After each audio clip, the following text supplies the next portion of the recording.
Welcome to the Lost Lowdown, podcast number 89, with your hosts, Claude and Justin. What's up, guys? We're continuing our commentary series, and we're back with episode 107, The Moth. So, Justin, intrepid listeners will notice that we haven't really been reading the official episode synopses before the episode starts like we did with our retrospective series. Yes. And that wasn't necessarily planned, but I was going to comment that I kind of like that we haven't been doing that because it lets me go into the episode more cold, like not really remembering everything that happened. That's true. And it gives a nice sort of feeling of watching season one sort of for the first time. Yeah. Yeah. And it's also interesting how, we've been doing these commentary series one every week, and, the way it Lost aired, of course, and that's not how we watched season one when we got there, the couple of times we've seen season one. Right. So it's pretty interesting, having that slow pace. Yeah, no, I think that's a good point. I mean, both of us didn't start watching Lost until, I think, basically the very beginning of season 2. So season 1 was always a marathon. Mm-hmm. And so I've always seen it that way, and so I've always thought of it as, I have less of a sense of the individual episodes and more of a sense of it as a whole. And so, yeah, I agree that's what this is doing. But, I did get the Giant Ridiculous box set, and it comes with the Giant Ridiculous books, episode descriptions for all the episodes. So, but so if you have it, you should check them out. It's got all the newer ones as well, and sometimes what they put in there is kind of interesting. So, yeah, I agree. I think it's fine to not throw it in, but well, maybe we can save that for when we, 15 years from now when we do our season, our third or fourth season one retrospective. Oh my God! We could use those. All right. That'll be. Oh my God! I do love that, we're still one. podcasting about Lost, and of course we're so happy that we still have listeners who want to still hear us talk about it. Yeah, it's pretty crazy. I guess I mean, it was a good show and all, and that's not an understatement, huh? It was all right. If it was on, you'd watch it. No, it was middling to fair, at least. As long as American Idol wasn't on, you'd tune in. Oh yeah. Absolutely. I mean, what else? What else is there, really? So yeah, I think it's just I think my attitude about the rewatch, it's different from any retrospectives we've done before, so it feels like a fresher thing. Mm-hmm. I know that we're not gonna watch these episodes and suddenly, all of our questions will be answered or something. There's not, the answers aren't there. We would have known them already. Mm-hmm. So for me, it's just kind of like I'm much more like just looking at the details, and I guess the stuff that mattered more, or the stuff that I didn't pay as much attention to the first time I was watching it. So Mm-hmm. I feel like it's just like I look at the episodes differently, and so this is the opportunity to do that. In a recorded format where it's everyone gets the benefit, I guess. Mm-hmm. I'm really enjoying taking time through season one, and obviously before the bulk of the crazy stuff happens to the Losties, and just enjoying the simple times. Yeah. Even though it's not really that simple, there's some stuff going on here. Yeah. But it's nice. It's an interesting way to watch season one. Yeah. It really doesn't. It takes a while for the story to kind of pick up. Mm-hmm. And really, I think this fueled the way we rewatch the show. Really, like, the main plot of Lost doesn't kick in until season 4. Yeah, exactly. Which is really weird, but I think basically they were spinning their wheels until they knew when they could end the show. You call it spinning their wheels. They call it setting up the characters and the main forces. But tomato, yes, tomato. yes. Obviously, they told us certain things that were relevant, but I guess and the character stuff is definitely important and necessary. But I do feel that they had thoroughly done that, and then were continuing. Mm-hmm. Beyond the point where we needed more of that, and they were stretching it out, like, obviously the infamous like tattoo episode, and mainly like season 3, but even some of season 2, like the flashbacks started to get exhausting, and I think we're at the stage in season 1 where they're not wasting time. I mean, even if you like some flashbacks more than others, they're all telling you something you don't know. They're all like developing the characters for real, and not just kind of retreading or coming up with some new weird, like, oh, John Locke was on a pot farm, like, they're just kind of wasting time. Wasn't that spectacular? Yes. That's my favorite Locke episode. I don't believe you. Not. Can I still do that? Is this wow. the 90s? Kicking it back, kicking it old school. Classic. Holy yes, shit. No. Not that. It seems so lame, but somehow it's a great comeback. It is great. It's simple, it's witty, straight to the point. It is, yeah. I guess it gets points for for pithiness. Mhm. Pithy points. Pithy points. Oh God. Well, are you ready to start the Moth? Oh, I guess I am. Hold on, let's see. See if Charlie turns into a beautiful butterfly or a struggling heroin addict. Which one? I don't know. I feel like neither. I'm going to say something in the middle. Yeah. Only time will tell. Yeah, Charlie, well, I'll say more about Charlie as we watch an entire episode about Charlie, I guess. That is true. You will. Plenty of opportunity. Okay, I think I'm ready now. Okay, so get your video players ready, and we can all sync up here.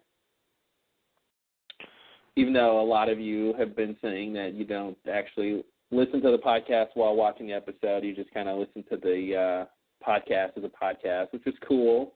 Yeah. All right. So I'll do the old 3, 2, 1, go. We can all press play on go and watch the Moth. All right. All right. 3, 2, 1, go. Okay. So no previously on Lost. Yeah, they didn't need it yet. They're going to tell you everything you need to know in this first scene. Yeah, I mean, all they could have done was the other previously on Lost about Charlie on the plane with the drugs and. Yeah. I think this is the first one they didn't start with an I. Okay.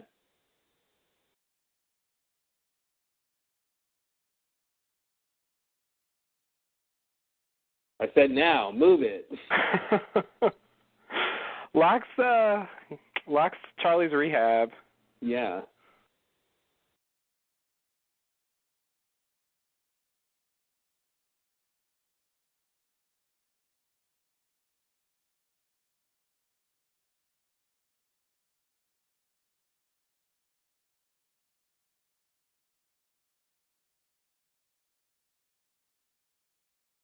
Broken record.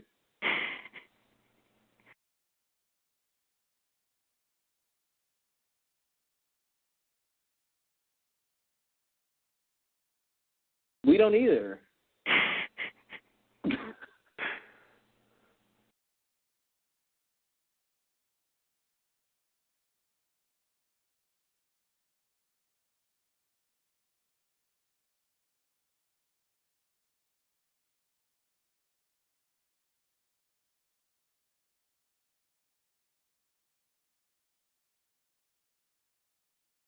Wow, she's a woman of faith.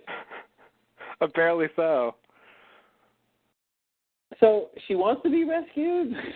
Supposedly. That's what she says. Sawyer's moving in. Mm-hmm. He's an opportunist.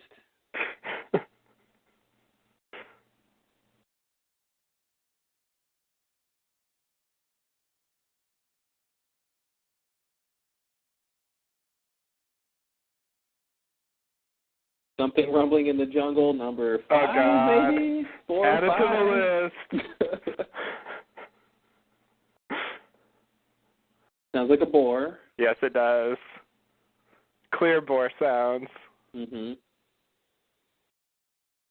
If this were anything else, it would be weird. Yeah. Slow motion. It's a weird place to do a flashback. It is. While he's running from a boar. It's when he goes out with Locke, and then I guess Locke just abandons him.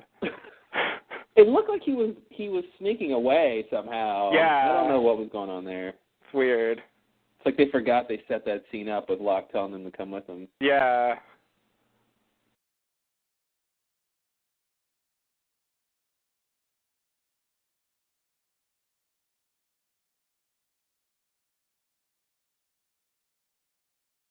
Priests don't want to hear this. Or do they?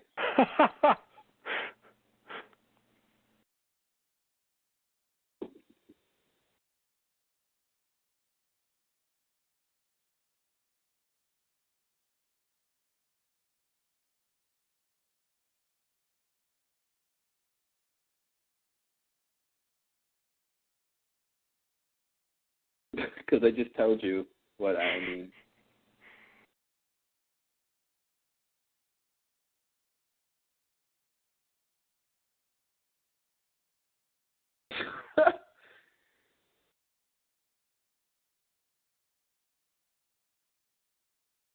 That'll happen.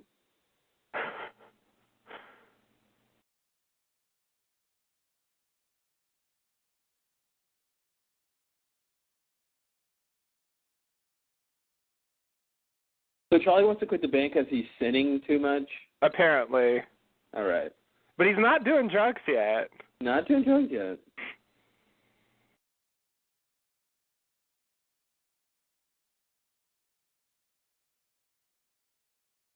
But I'm quitting. I just told God I was quitting.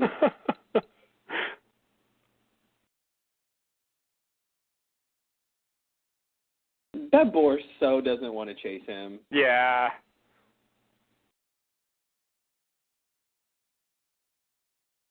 Uh-oh. What if Locke tells him, don't trust a word that boar says. He will lie and he will squeal and he will lie some more.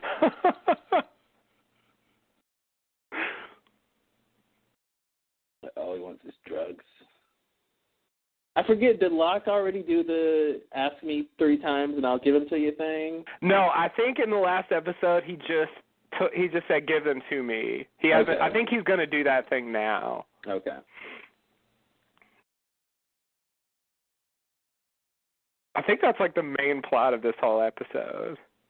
Yay.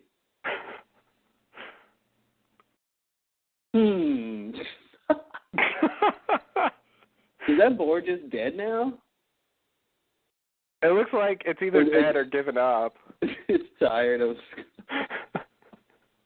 Oh, boar. Okay, here we go. Yeah.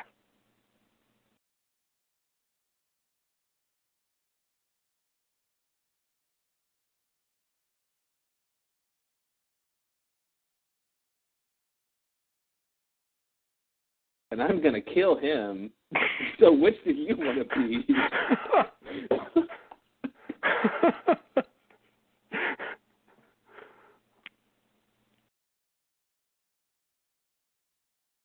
White shirt party.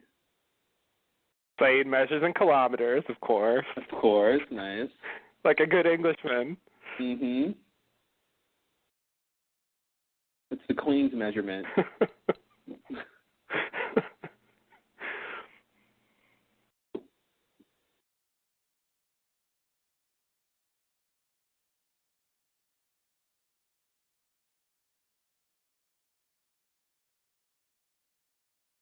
I've got that covered. Shut up, Boone.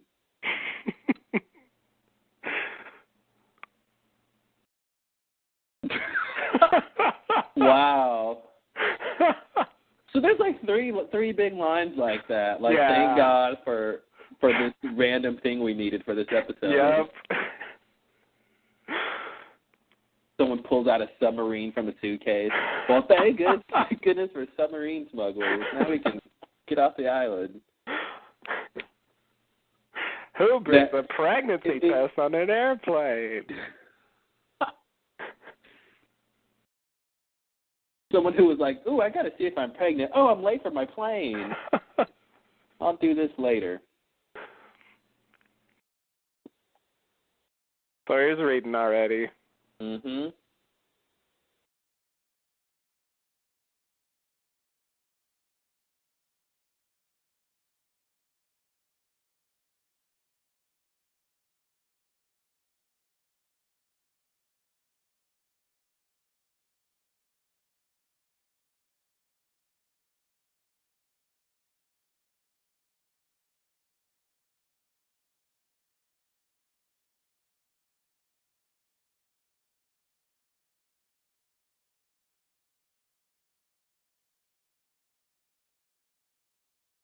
This is like day 9 on the island. That battery is so dead. Yeah. Laptop battery? Come on. Yeah. It's going to fail anyway, whether the battery works or not. Yeah. All signals are being blocked. Blocked by what?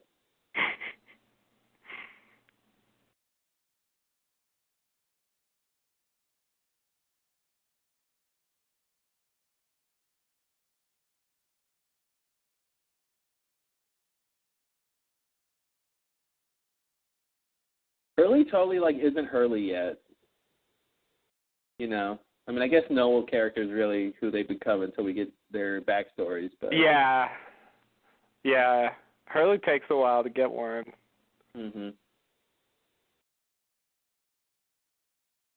Anxiety, aspirin? They both start with A. I was confused.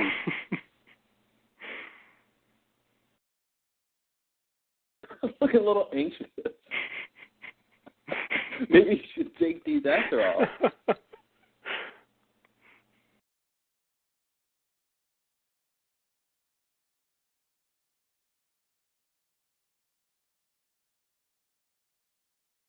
Kind of harsh. Mm-hmm.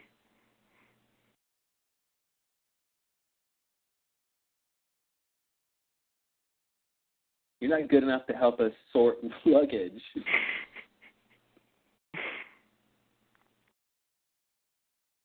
Because you're the bass player. Commonly known as the most important element of any rock band. Right?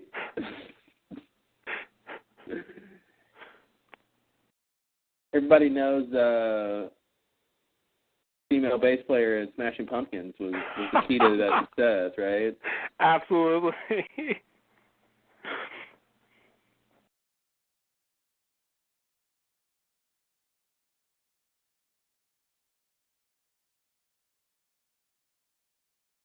Once they get a family and wants to quit.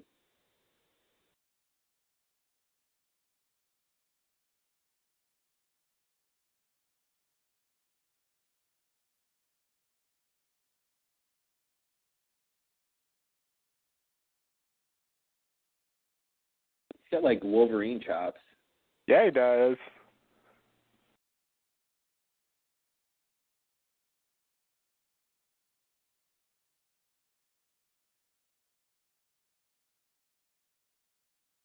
Oh, Jen. Oh. I knew it was you behind the handcuff.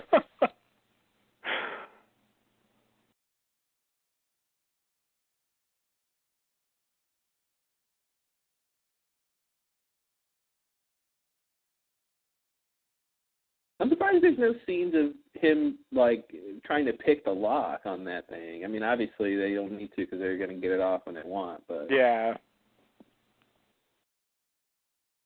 I guess he just gives up because it ain't going off till season 2. Mm-hmm.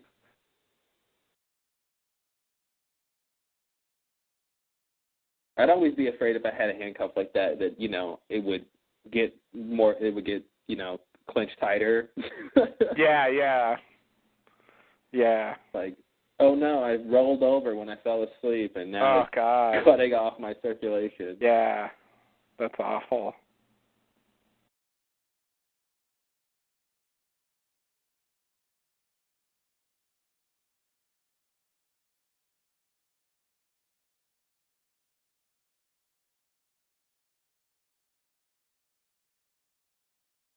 Oh, yeah, I forgot about this. Oh, that's what the plot of this episode is. The caves are safe, right? Wow. Well, that proves he's a rock god. He made the sky fall. I know, that makes it seem like he's a god of the rocks.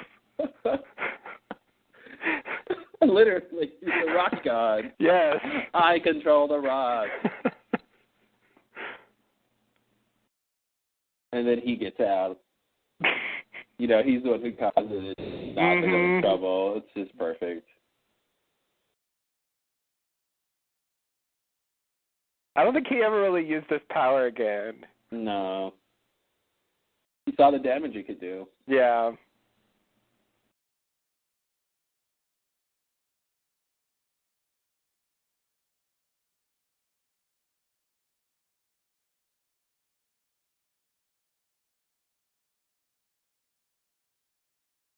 Jacob did that.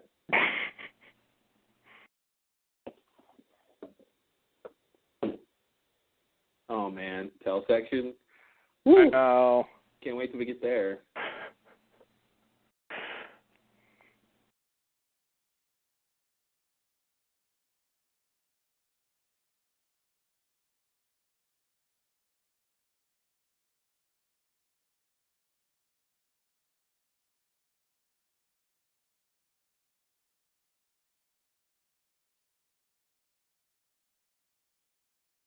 Uh-oh. Oh, my God, those guys. Mm-hmm.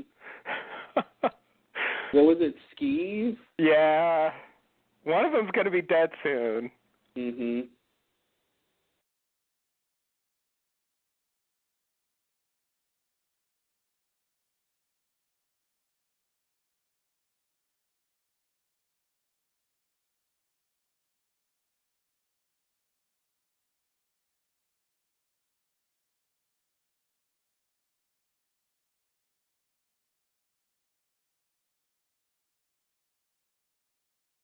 Tell her what the switch is. That seems crucial to what she has to do.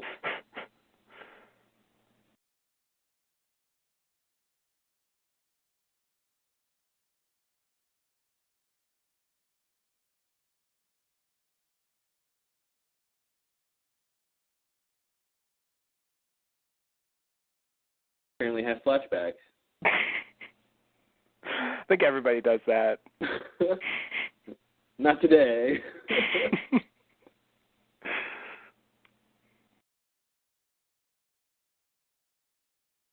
Wow, the debut. Mm-hmm.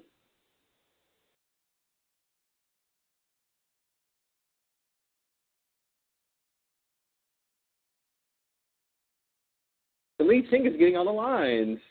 Yeah, I know. He's acting like that's weird. Mm-hmm. Like, I thought they already established that that's how they do it. Yeah.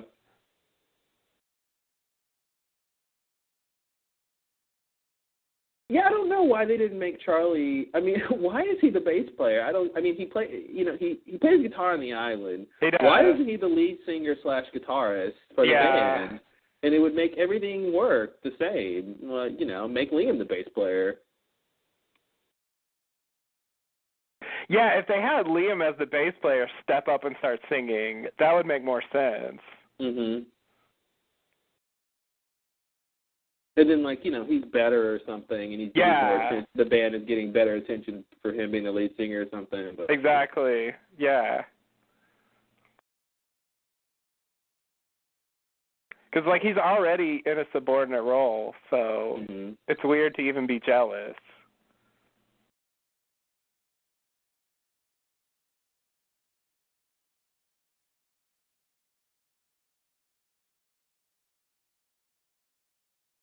Like a scene from Lord of the Rings, like a shot from Lord of the Rings.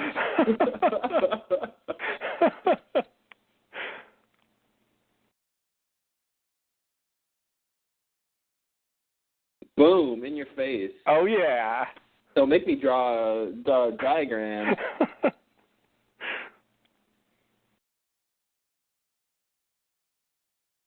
This is a load-bearing cave.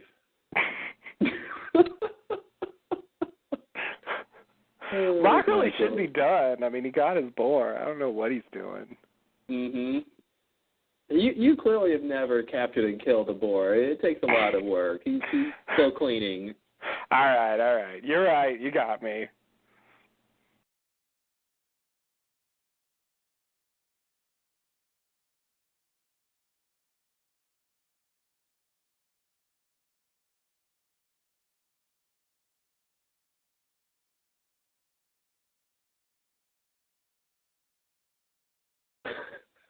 Wrong time to be this way, Kate. All right, then.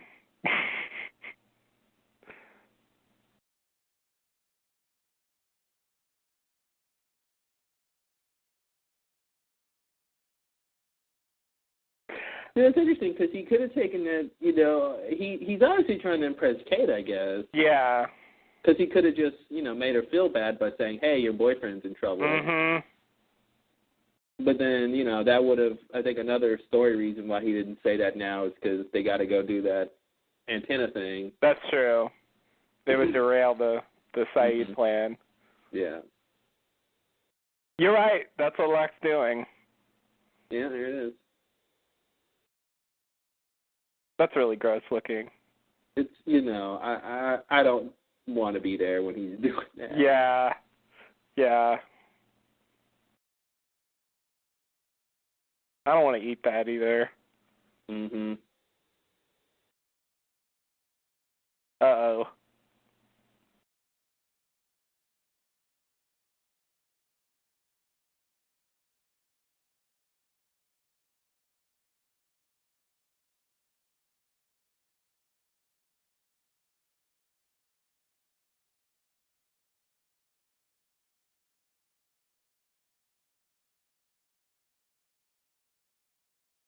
And now it's time for the titular line.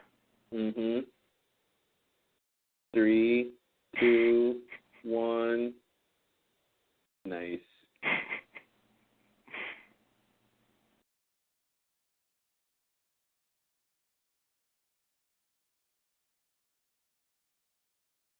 Hold on, I'm teaching you a lesson.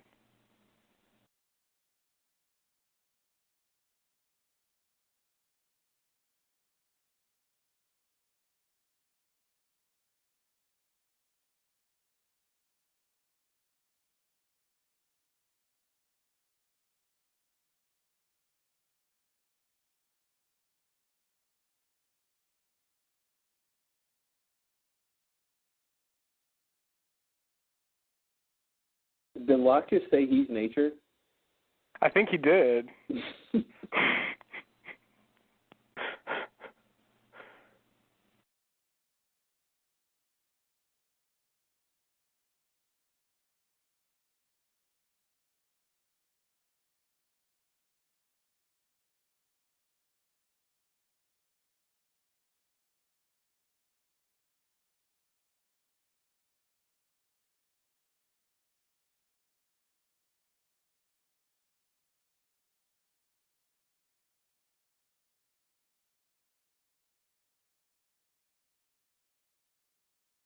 Jack is so not dead.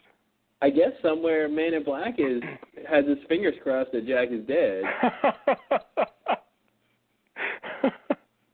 Probably so. Maybe he caused the cave to collapse.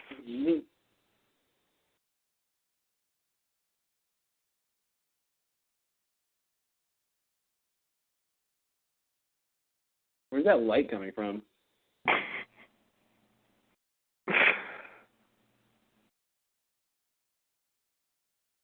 Yeah, that's weird. But you have to have a light or you can't see him. You can't see him. That's just how vision works.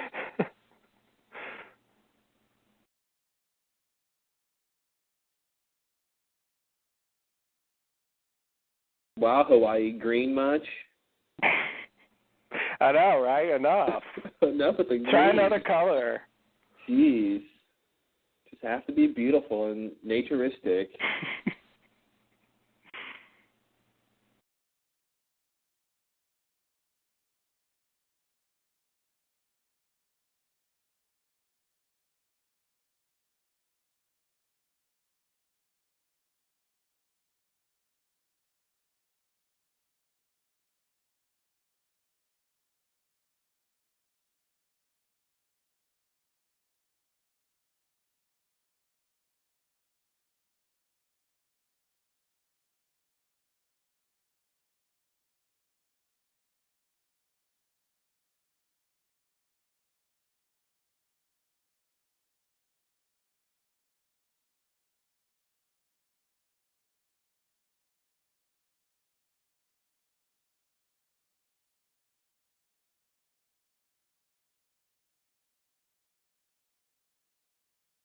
Not me.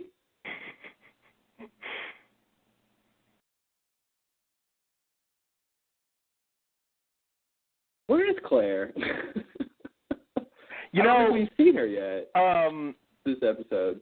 Yeah, actually, if I remember right, Claire was actually not supposed to be a main character originally. Okay. And so I think she's just a guest star, so she's not going to appear in some episodes. I see. So I'm guessing that's why she's not here. Well, I assume after maternity leave, they make her a full-time... Yes. I think it's... Yeah, once they rolled out her being a big part of the plot, they brought her as the main character. But then they ran out of stuff to do with her again, so they just had her disappear. Mm-hmm.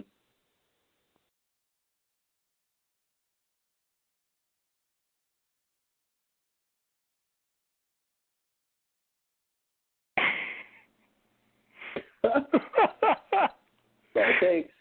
Wow.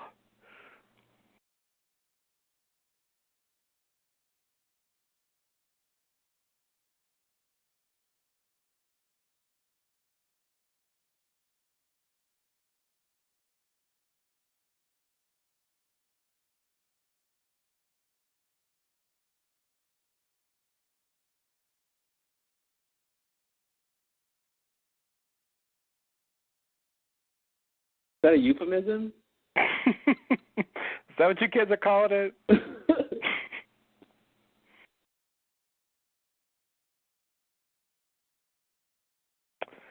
This plan is just getting ruined all over the place because of that cave-in. Yeah. Now Shannon and Sawyer are part of it.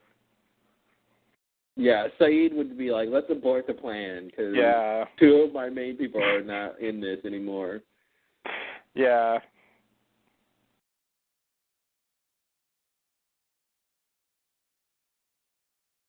But, they try to make him, the hole's too small, so Charlie has to go in. Mm-hmm. Pretty classic thing, I think. He is the smallest, I think. Yeah. That's the Walt, I guess. Yeah. To be the only one who's smaller.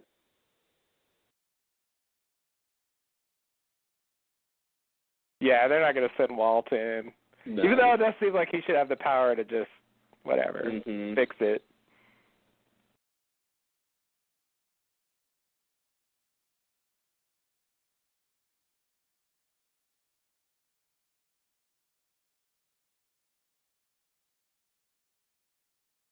Charlie's gold scarf there is pretty, something or other. I don't know what the word is. Wow, yeah, that is a bold fashion choice. Yeah. He's English. I can't not look at it now. Yeah. God damn. Betty White could pull it off just as well, I think. Mm-hmm. Yeah. Who wears that? That's weird. Rock stars. Wear whatever Rock they want. stars and old ladies. a fine line.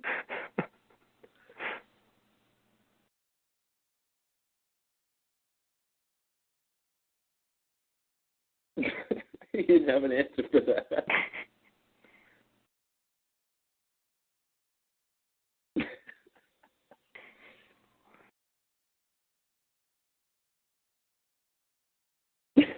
I'd love it if he pulled out some adamantium claws right now. Like, shink! I am the Wolverine. Do what I say.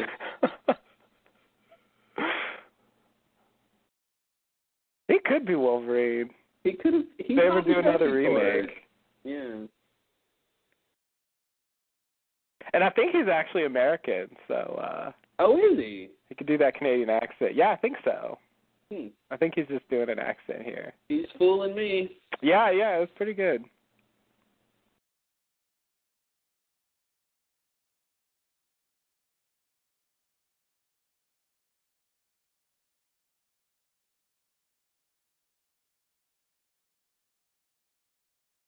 Are there any drugs nearby I can use? Yes.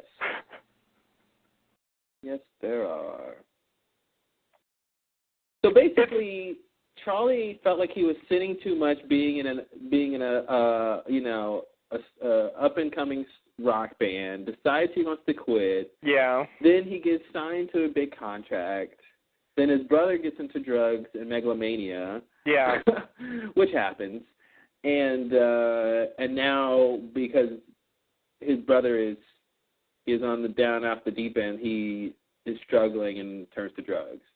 Yeah, it's weird that the thing that drives him to the drugs isn't the rock star lifestyle, but it's the fact that his brother is getting like buried in the rock star lifestyle. Well, it's like the thing that drives him to drugs is his brother doing drugs. Yeah. And it's like he sees a clear example of what happens when you're doing the drugs and get involved in a rock star lifestyle, but that doesn't make him stop. That makes him do it. Yeah.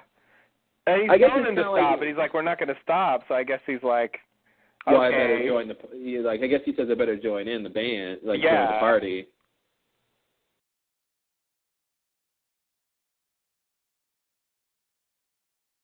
He's in a cave under the rocks. Why do they They're really not helping by not saying anything. As if they didn't realize that she ran up there knowing he was in there. Yeah.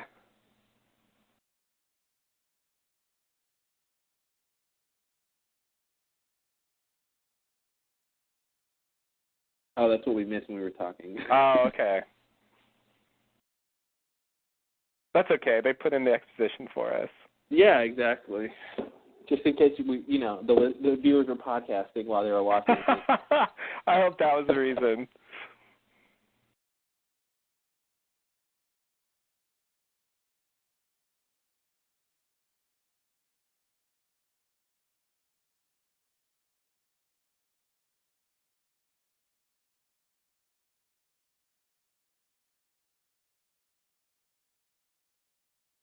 Sounds fun and painless.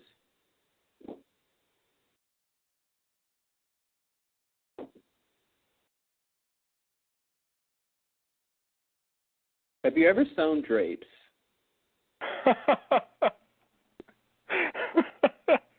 This is nothing like that. No. Have you ever pulled drapes down? Not that much like that either.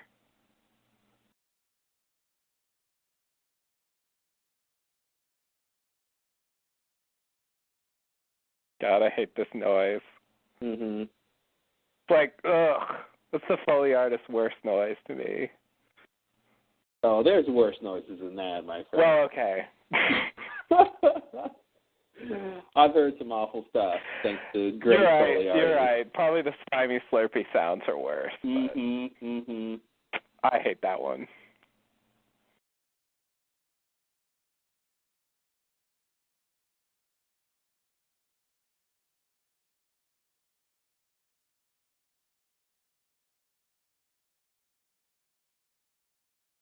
I've shaved and I have glasses. I'm a changed man. Yep. All the signs are there. Mhm. They just, I mean, let's see what they say, but they just totally skip how Liam just changes. Yeah. I mean, I guess the band didn't do so well after that last Yeah, it's weird. flashback. Charlie starts doing drugs, and then, like, Liam leaves, I guess. Mhm.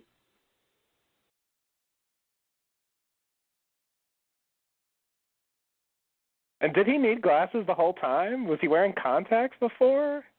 You know, being a parent makes your eyesight go bad. Oh, and, okay. You know, that's just science. I didn't know that. That's interesting. All the more reason to not have a family. Yeah, maybe he was supposed to be wearing contacts before. But it does make him look more, like, straight-laced. Mhm.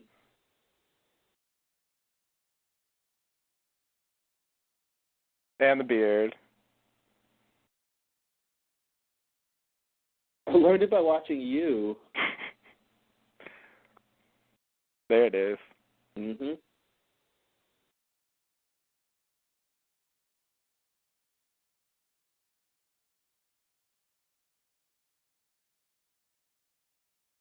Yeah, this is like a weird PSA for aspiring rock stars. Totally. Oh, that's why he's in Australia. Mhm. That seems really contrived, though. They just randomly live in Australia. Yeah. Mhm. Yeah. I mean, I guess, you know, all their reasons are kind of contrived. Yeah. Called writing.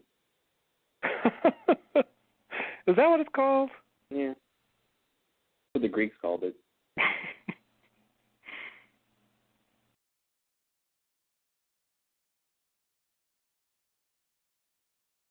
Jack knows something about addiction. Mm-hmm.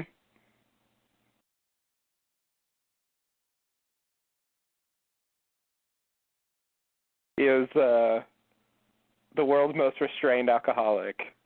Mhm.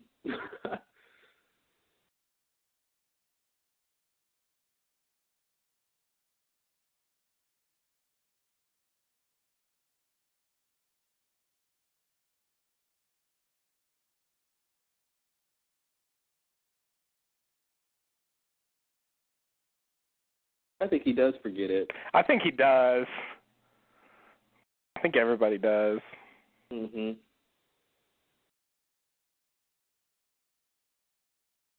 What is that light? What is that? Oh, God. They're Oh, that's supposed a to be- flashlight.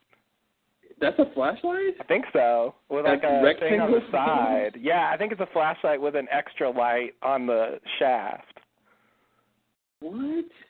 That's what it looks like to me. I don't know. Okay, I'd have to see it again. You know, a flashlight with two lights.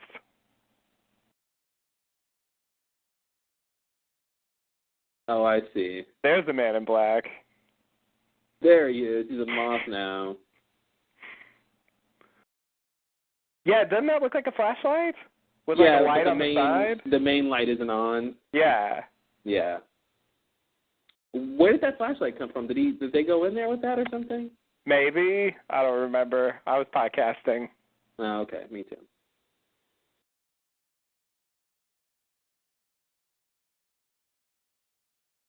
Yeah, it'd be nice if, Jack or Charlie hollered back to them that they were okay. It really would be. It's about time they did that.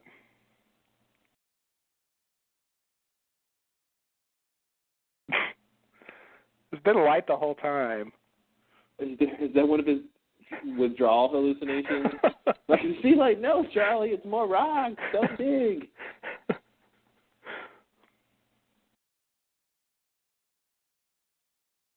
Oh, maybe Charlie went in there with the flashlight. Maybe he went in, yeah. Wow. That's where they come out?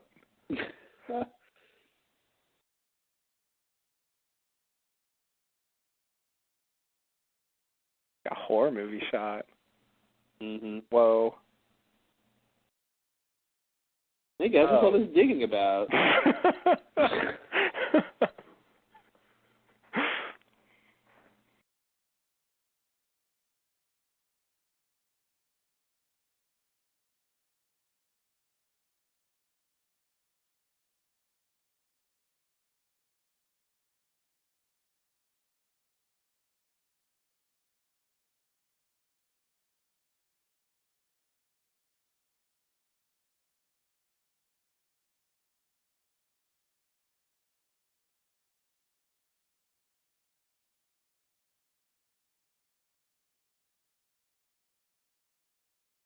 Yeah, I was just thinking, okay, what about Saeed's thing? Oh, the moth told him the way out. Oh, of course it did. That's how they knew where to look.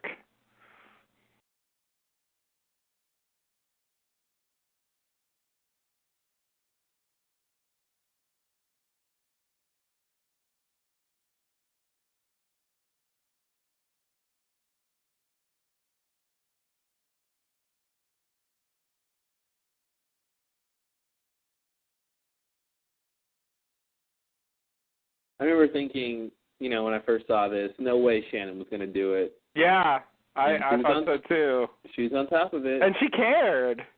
She cared. It was weird. Sawyer? I guess she does want to get rescued, so.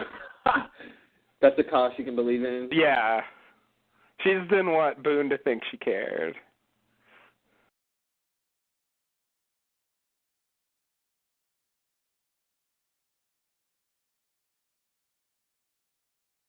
It looks so fake.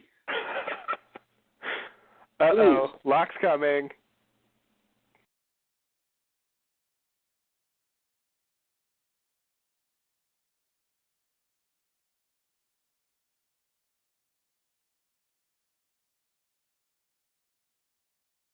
And it really, if they found that signal, it really wouldn't help them. Charlie gets a cup of water, Jack gets a bottle. He gets a small teacup of water. What's that about? Maybe it's a British thing. Yeah. It tastes better out of that teacup. Mm-hmm.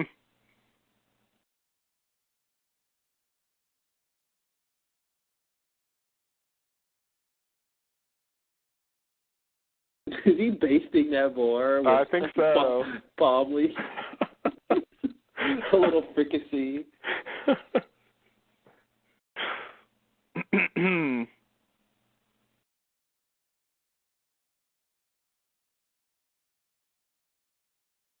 Oh, was that what Locke wanted Charlie to do? Like, flush out the boar or something so he could catch it? Yeah, that was the idea. Okay. Did they explain that? Did we just miss the explanation? I think they said it in the dialogue. Oh, okay. But, the subject changed pretty fast, so. Because it wasn't really about the boar. Made you something out of a dirty shirt. Ugh.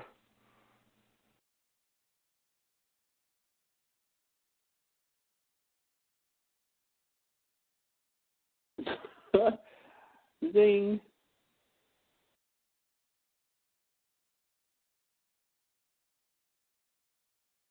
Okay, audience, don't worry about it now. Yeah, don't worry about it now. And I think, spoiler alert, it's not going to collapse again. Mm-hmm. There's also a monsoon coming, right? Yeah. Can't wait for that.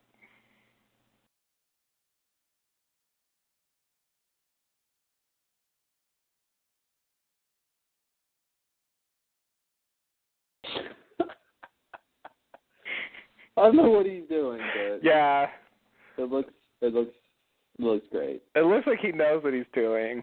Mhm. I'm gonna eat that whole boar. Ugh.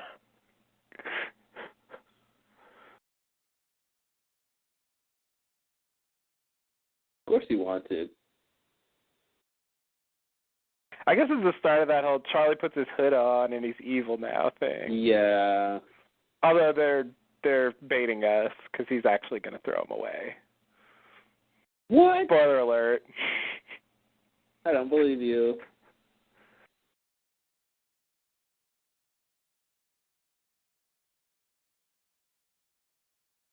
I don't have to kill you now, Charlie. No, you're not going to end up on my barbecue. We won't be having Charlie for dinner tomorrow night.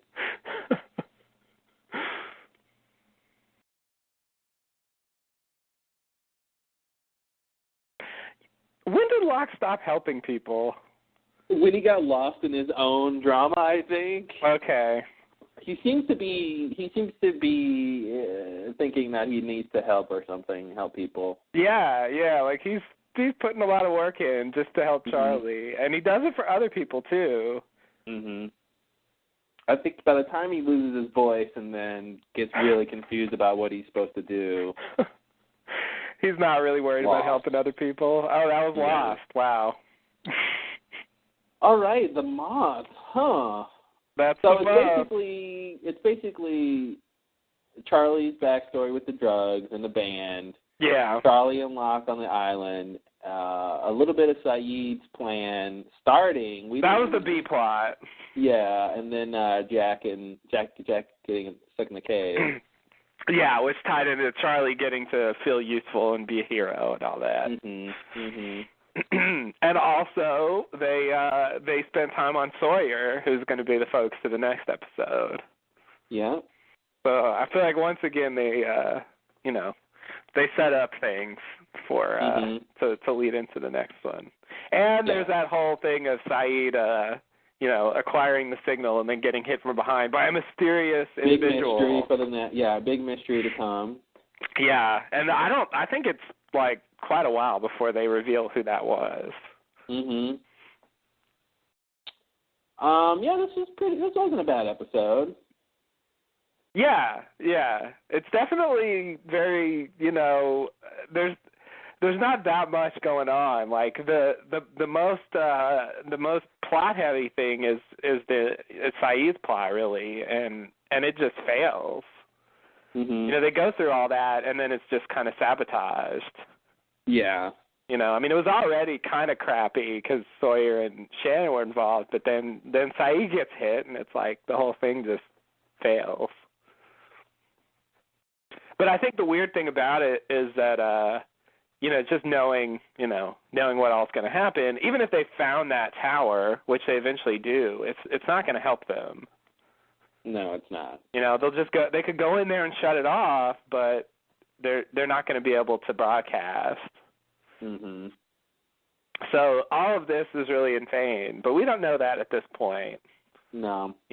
At this point, we're still hoping that they're going to pull this off eventually and be able to get rescued. Yeah, Saeed has this theory that they survive for a reason or something. Yeah, that was interesting. He actually didn't think that it was arbitrary luck that they survived the crash because it was such extreme circumstances. Yeah, but he doesn't, in his various hypotheses, he doesn't factor in, some sort of island deity that willed them to survive. So that's unfortunate. Yeah. It's somehow not within the realm of scientific inquiry to put that in there, but it's what's actually true. That's true. Yeah. Saeed doesn't mystify it. Like he thinks there's something weird going on, but he's not in awe of it. Like Locke is. He doesn't see a grand plan and he wasn't exposed to some big miracle like Locke was. That's true. To him, it's like a strange phenomenon that Aurora Borealis could be studied or something. Yeah. Like there's something going on here. But yeah, little does he know. Not only the reason they survive, but the reason they're even there. Yeah, and that's what I think he doesn't connect, is that it's more about the island, not just them surviving the plane crash. Right. Yeah. He thinks the special thing is over, but it's really just begun. Yes. It's true.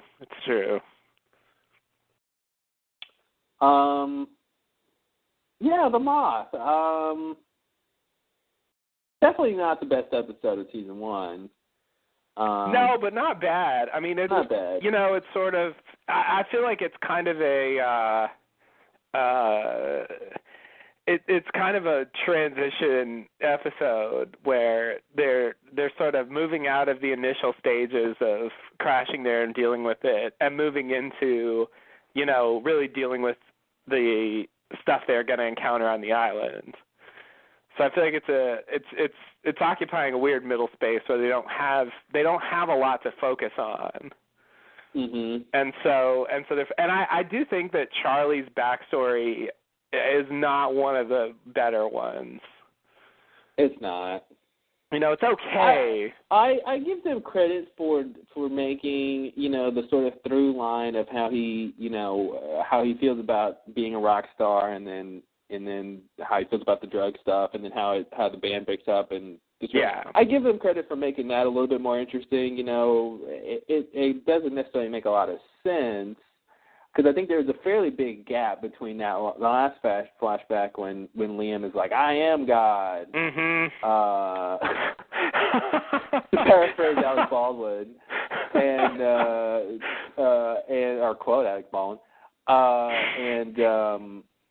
and from that, and Charlie first taking the drugs, to the band having been split up, Liam having a family and living in Australia. Yeah. And there's a big gap between that. That is a huge leap. And I think, actually, they never fill that in.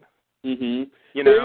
What's the next backstory with Liam that they show? Because there is some more stuff I thought about the band or something.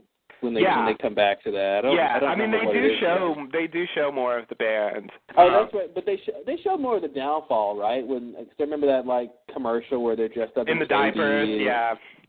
I think that's in season 2.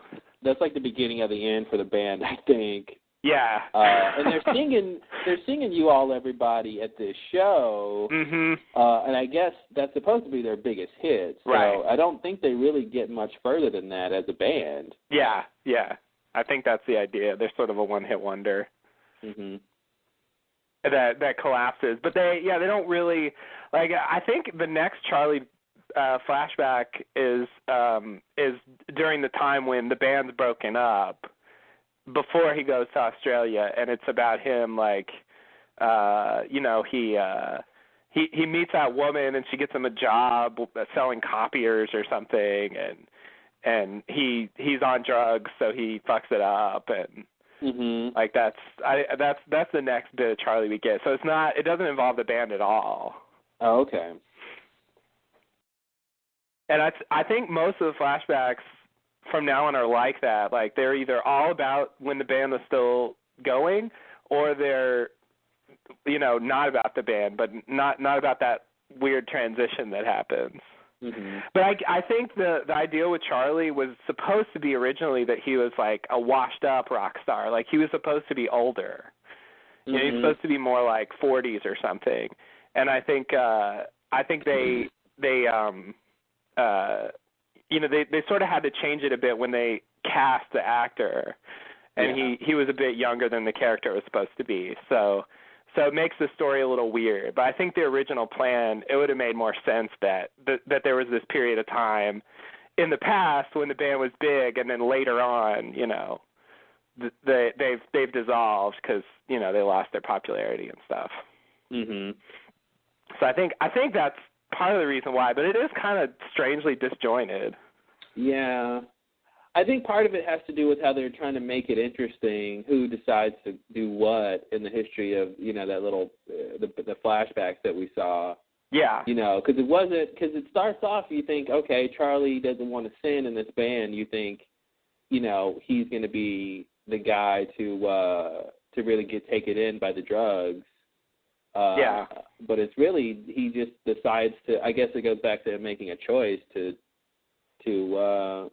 just follow in Liam's footsteps. To just give in. It seems like he makes a half-hearted attempt to, let's quit like we said, and realizes that that's not going to happen. And so he just kind of surrenders. Mm-hmm. It really makes Liam look like the guy controlling everything the whole time. I mean, almost every scene, Charlie wants something, Liam wants something else, and Liam gets his way. Yes. That is pretty much the only conflict in all those flashbacks. Yeah. They're both on exactly the opposite track the whole time. Mhm. Charlie wants to get off, to stay away from the bad stuff. Liam wants to do it, and then once Charlie wants to get the band back together, now Liam doesn't, and he's cleaned up now, and Charlie's doing the drugs. So they're constantly going in different directions, which is supposed to be cool, I guess. Well, that's conflict. Yeah, it is. It is. I see what they did there. It's just somehow it doesn't, Walkabout, White Rabbit, like they're just kind of inherently, to me, more, stronger drama. Yeah. And I don't know exactly what it is. Maybe it's the rock star thing, or I'm not sure, but it doesn't feel as powerful. Mhm. And I think really I don't think I really liked Charlie much until, he becomes a hero late in season 3. Till he dies? Yeah. Yeah, I agree. I think that's really when I liked Charlie the most, when I was like, okay, they gave you a hero's death. You weren't so bad after all, I guess. Yeah, yeah. And he gets to do cool stuff towards the end when he gets to, slim down there and be like, James Bond. Mhm. He was also British. What? He was also British. Oh, yeah. Coincidentally. Or not. But yeah, once again, another episode with pretty much nothing about the island in it. Well, we find out the island has moths. So mystery solved. Was that a mystery? Check that off on your list at home, everybody. I remember being really excited about that whole fireworks thing. Mhm. And I was like, oh, God, Shannon's going to fuck it up. And then she doesn't. And it's like, oh, no, somebody else did it. And who was it? And, And I think they go back to it. I can't believe Saeed got conked on the head. Mhm. Which is, oh, geez. He totally got the head bonk, the one shot, the instant knockout. Yeah. Gotta love that. I really, it would be amazing if people had, like, it sort of reminds me of on Star Trek, like Data's little off switch in his side, If you just hit the right place, people would just kind of drop to the ground. It's an instant off switch for your consciousness. Yeah, like like if people actually had that, like that would be so abusable. Yes. You could just sneak up, like kids in school. They would be constantly sneaking up behind each other and like making them like fall to the ground and be ridiculous. It'd probably be a very punishable offense if it was really that integral to your operating. But yeah, I mean, within the realm of reason, that definitely would have people just messing around with that. Yeah. I mean, it would be good for insomniacs. Oh, fantastic. I can't sleep. Can you just hit me right there? That's in the spot, They probably call it the spot, or, it gets some colloquial name that everybody knows, what you're talking about. And then probably, doctors would study it and get a scientific name as well. And they would explain exactly how it works and how it, cuts off whatever signals or something and induces it's a bundle. It's a bundle of nerves or something. That's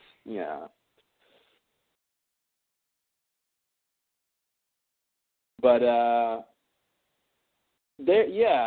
that whole hitting you on the head thing is such a classic device. Yeah, and Lost uses it almost as much as wrestling in the bushes. If it was like some other body part, like if you got hit in the elbow, you just passed out.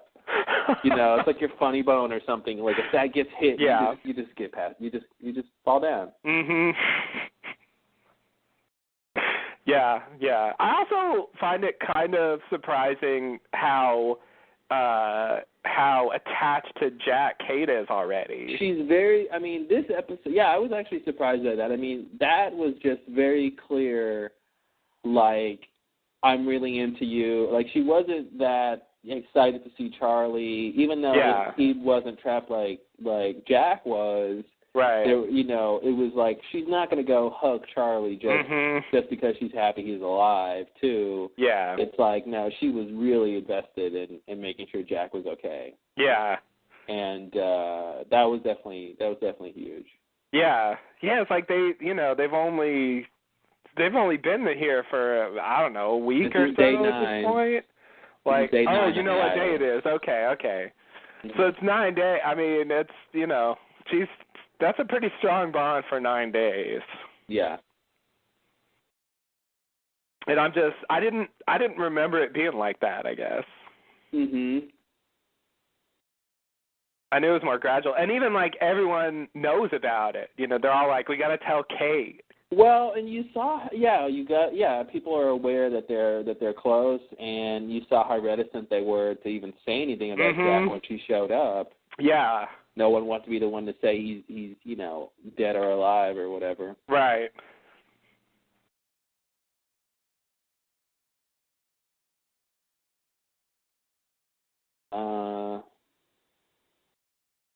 Just reading the Lostpedia page, a little trivia. Yeah, and I didn't really comment on it because it was probably one of the things I most remembered about this episode, but I really do like what Locke does, his little method of rehab. Like, it's, it's interesting. Again, I feel like it just continues to build the, this, like, spiritual guru Locke that... Ask me once, shame on you. Yes. Ask me again, I'll give you your drugs. Yes. You gotta love that, yeah. Yeah, it's just a cool thing to do, like, because it's not obvious, but it clearly works. And I think what a little extra, bit of icing on this is that it seems like what Locke wanted was not for Charlie to not ask for his drugs, but for him to choose to get rid of them. Yes. And that was the sort of beginning of his little test, was he was like, I could get rid of them for you, but that's not the point. You have to sort of, he would be removing Charlie from the choice of taking them if he got rid of them for him. So yeah, it was a cool, experiment, I guess. Yeah. I mean, I don't think we have any reason to think that Locke has any experience, like, helping heroin addicts, It is like he's just making this up, because he thinks it's a good idea. Yeah. And not because he has any particular, background. Well, yeah, I mean, he seems to be, for whatever reason, in tune to nature. And so he uses, obviously, that whole Moth analogy in saying, Charlie struggling through, with Locke having his drugs will make him stronger if he can, abstain from them. Yes. If he can get to the point where he's asking the third time and he can actually take them, but not, but then not, use them. If only we were done with the drugs. I know, right? Like, we should be. I really feel like when they wrote this, like, that should be the end of Charlie's drug problems. Mm-hmm. And I feel like they only bring it back again as that's to me at least part of the start of the wheel spinning. Well, it's like they need to go back to his big, reevaluate or reintroduce his big crisis or his big problem or weakness. Which they do with everybody. True. But I mean, you can frame that as spinning their wheels, since they're starting to retread sort of things that they already settled. Yeah, because it's like, oh, now there's an unlimited supply of heroin, so he doesn't have that, that it's going to run out eventually problem, that would just force him to stop anyway, even if he took it all. Mm-hmm. Even if he didn't have this triumph of the will of, choosing to throw them away. But, and so, I sort of like that idea, but I do feel like at a certain point it gets pretty tiresome. Yeah. But I guess, I feel like they didn't have anything else to do with Charlie. Well, yeah, I mean, everybody, characters only have so many sort of quintessential weaknesses to exploit Yeah. in terms of writing. So, I mean, how many times did they go to Nadia for stuff? A lot. More than twice. Yeah. Until the end. Yeah, literally. Nadia was strangely nowhere to be found. Oh, jeez. Why she wasn't there with him at the end, we'll never know. But I know. That's not the way the afterlife works. I guess not. Listen, Christian Shepherd decides who gets to come on this boat. If they said that, I'd almost accept it. Mm-hmm. Just give me a reason. It's weird. I don't get it. The Locke didn't even get anybody. Like, he didn't even have someone in there for Helen. He was just alone. He was just alone. Just like he always wanted. Yeah, that's definitely what he wanted. Yeah, right. I mean, yeah, not having Helen at the end was pretty bad too. Yeah. Because they went to great pains to show how much she loved him. Absolutely. Like it was pretty clear. Yeah. I think if he's gonna have somebody there, that's who it should be. Mm-hmm. And why not? I mean, if you're gonna throw out, some of those other, some of the like Hurley and Libby, Mm-hmm. you're gonna throw that in. I don't know. To me, that's way less developed than the Locke-Helen relationship. Yeah. Well, Helen didn't get on the island. Yeah, I know. Whatever. Penny didn't get on the island either. But, we've been over that. What? She got close enough. I guess. Whatever. Her dad got there. Maybe it's knowing about the island. All right. Well. Does that make it better? No. Yeah, well, why would it? Because that's the thing. It would be one thing. Wow, now I'm just ranting at the end again. It would be one thing if it was just the characters from the island in the afterlife, mm-hmm. because the island was what facilitated it somehow. I mean, they never said that, but if that were the case, I could live with that, because it's the fact that they landed on this crazy island gave them this crazy afterlife where they meet up again, Almost like the light in the cave is where the afterlife is taking place or something. Yes. They went through that portal or something. Yes. That's what I feel like should be the truth. Somehow that light is akin to, the flash sideways and, the light that we see at the end that they walk through. Right. Exactly. I feel like that would have tied the whole thing together better, and it would have made that basic idea work better of them, of it just being these characters from the island for the most part, They would, strictly speaking, I think they'd have to exclude Penny, but maybe not if it's just about it or something. But still, I could buy it. But, they had Helen there. They had Nadia there. It's not like they weren't available. Mm-hmm. It's just they didn't get to make it to the church for whatever reason. And that's what makes it seem crappy. Shannon should have been. She should have been paired with Boone. I mean, mm-hmm. Not romantically, but just that they're a pair. I mean, the strongest bond was the one they had. Yeah. Than with any of the other characters. I mean, even the Saeed Shannon relationship, I don't think was ever that strong.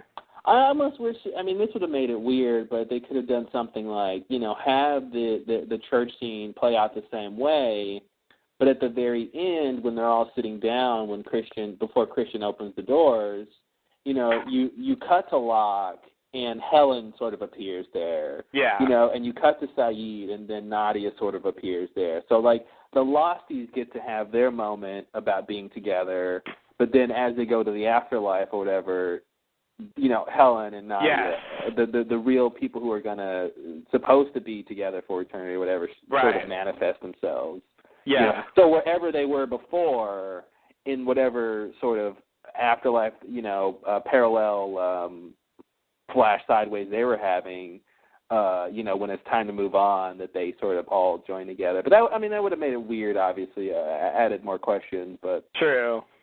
It would have been nice to have something like that. But yeah, I feel like that would have been more fitting to what the characters actually cared about. Mm-hmm. And it's that whole line of Christians with the most important time in your life was the time you spent with these people. I feel like maybe that's true for Jack, but I feel like there's other characters for whom that's not as true. Yeah. And so it doesn't work as well for them to just be there. And, these are the people they're going to, go to the next plane of the afterlife with. The afterlife apparently isn't very strict. I mean, it's, you can decide when you want to leave and all that stuff. Groups don't have to board together, Right. You don't have to have your whole party there before you're seated, I guess. This isn't Olive Garden.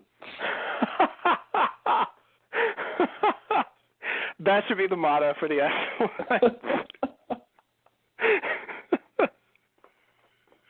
Not the Olive Garden. Not the Olive Garden. There's no free breadsticks. That just seems like it sucks now. Well, if the afterlife had free breadsticks, that would make it better. So. It would be a lot better. That's all you good. Breadsticks. Sign me up. Seriously. Because, carbs aren't bad in the afterlife. Hey, that's a good point, Eat as many carbs as you want. Wow. Yeah. They really didn't get to exploit that very much. No.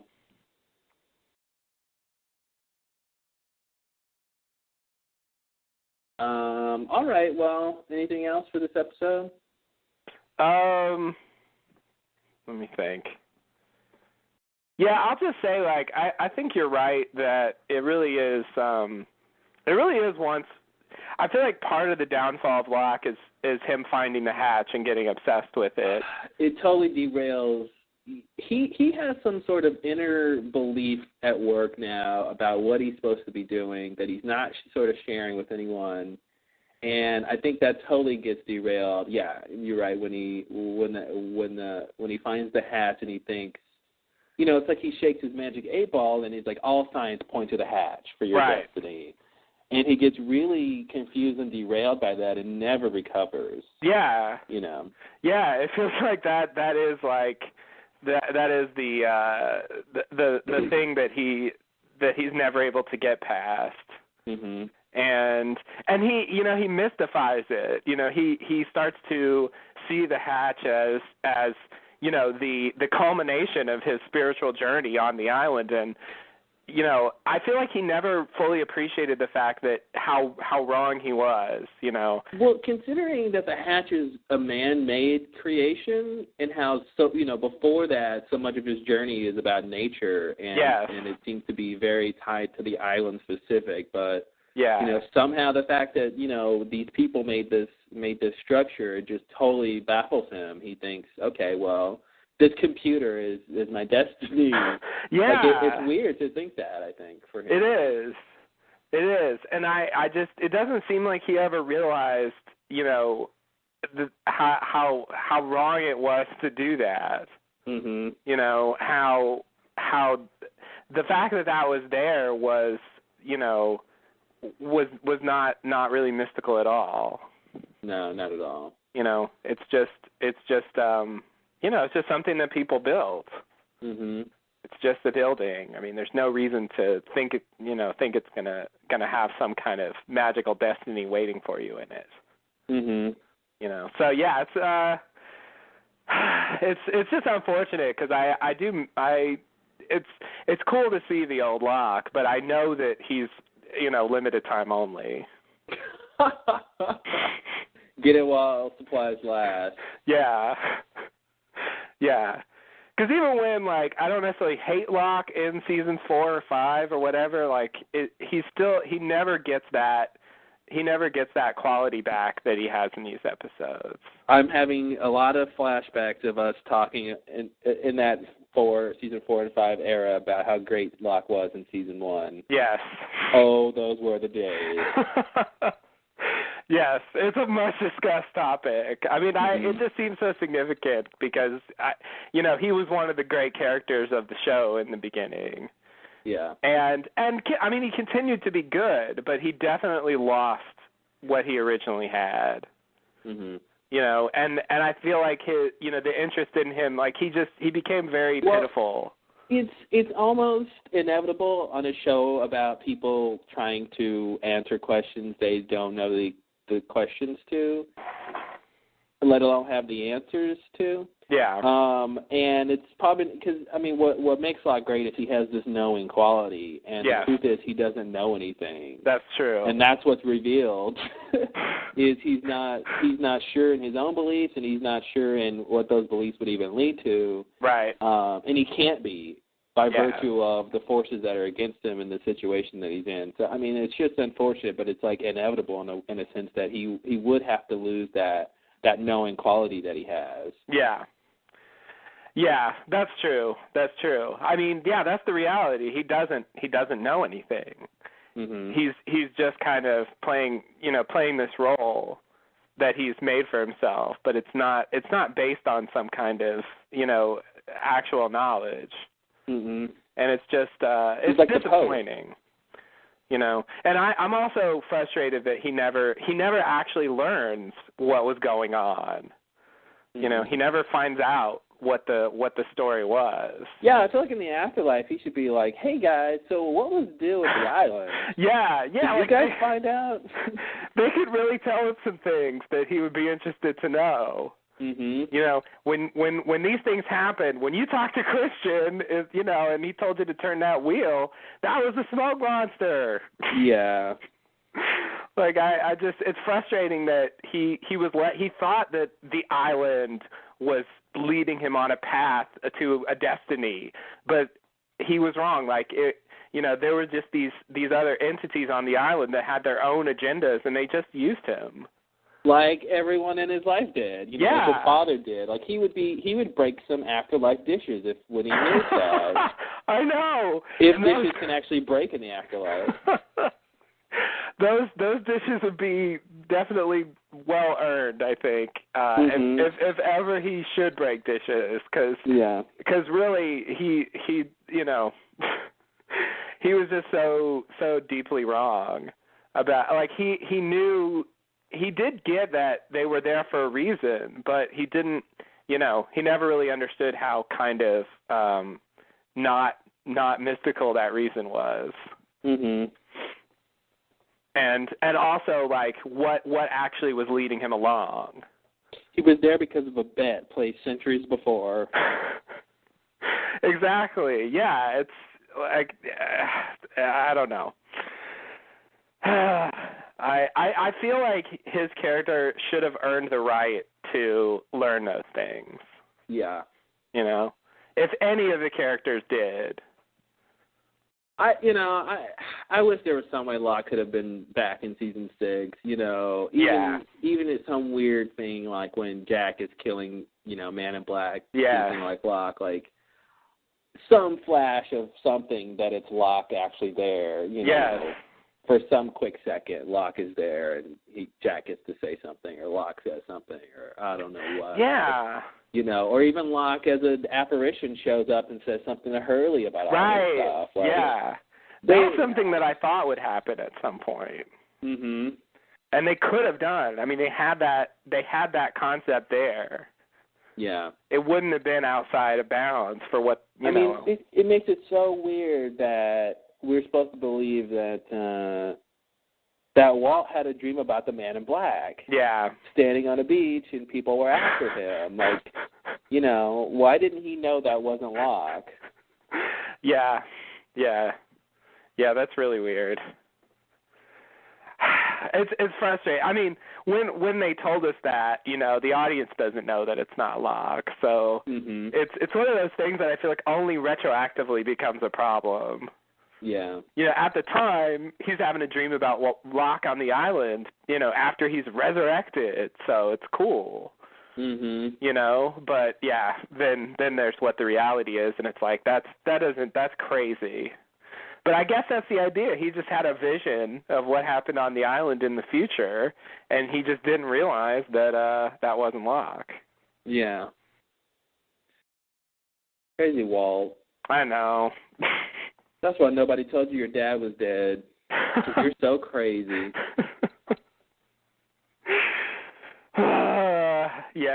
Yeah. Yet another source of frustration. Last I heard, he was on a freighter near the island. What happened to that freighter, you ask? Who knows? Yeah. I did hear a tsunami was approaching it, but... I mean, we started time traveling. Who knows? Who knows what happens? Who knows when your father is right now? Yeah. For all we know, he could be anywhere. Mhm. Did you look under your bed, Walt? He might be there. He might just be there. Why not? God. Lost, the show of all shows.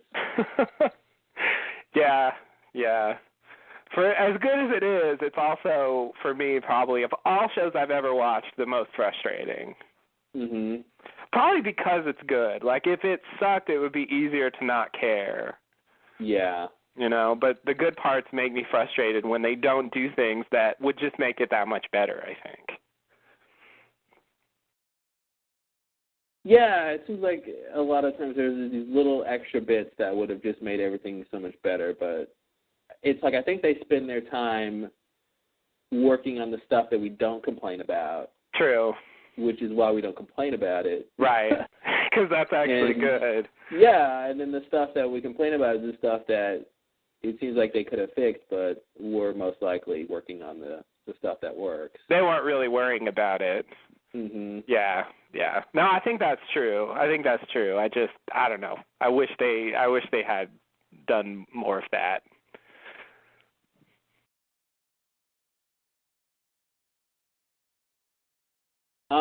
Let's see. Next episode is Confidence Man, eh? Yes. That was always a favorite of mine. Yeah, it's I remember it being pretty good. I do kind of feel like it's also like the Moth in that, at least in my memory, I don't know, we'll have to see when we watch it, but in my memory it's not, not that much really happens in the episode. Mhm. Like it's mostly just about Sawyer. Yeah. And them interrogating him to try to get the asthma medication that he doesn't have. That he doesn't even have. And that leads very nicely into Saeed exiling himself in the next episode. Mhm. So they I really do appreciate that quality of season 1. I'm going to keep going on about it because I feel like they're really nailing it as far as like tying the episodes together. Yeah. And making one bit of drama lead to the next bit of drama. Yeah. It's definitely serialized. Yeah. Yeah, that's for TV shows, like that's one of my favorite things. Mhm. All right. Well, anything else on the Moth? No, I think that's it. Overall, not a bad episode, Yeah. Possibly the weakest so far. Definitely the weakest so far. Yeah. I mean, yeah, House of the Rising Sun is a little bit better. It was, yeah. I think Simon Tim's backstory is actually stronger. Mhm. Maybe because there was a little bit of mystery involved. I don't know what it was, but it felt like it had more weight. Yeah. Yeah, it seems like there's a bit more going on, a bit more complicated. Yeah, maybe that's part of it. There's the Charlie flashbacks are very simple in terms of the conflict is him and his brother and the drugs, and that's it. Yeah. There's really nothing else going on. And the music, man. Yeah. I know they keep saying it, but I really think it's not about the music. Yeah, it's not. When your whole song is the chorus, it's not about the music. Yeah. Yeah. All right. Well, we'll be back next week with Confidence Man. Awesome. I can't wait. Thanks and namaste. Namaste and good luck.